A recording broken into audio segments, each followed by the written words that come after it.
अगर बंदूक ही चलानी होती ठाकुर, तो अब तक तुम्हारी खोपड़ी में इतनी गोलियां डाल चुका होता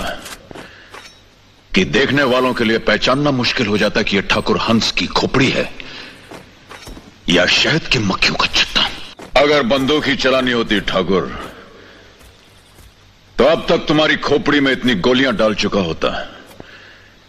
कि देखने वालों के लिए पहचानना मुश्किल हो जाता कि यह ठाकुर हंस की खोपड़ी है या शहद की मक्खियों का छत्ता। अगर बंदूक ही चलानी होती ठाकुर, तो अब तक तुम्हारी खोपड़ी में इतनी गोलियां डाल चुका होता कि देखने वालों के लिए पहचानना मुश्किल हो जाता कि यह ठाकुर हंस की खोपड़ी है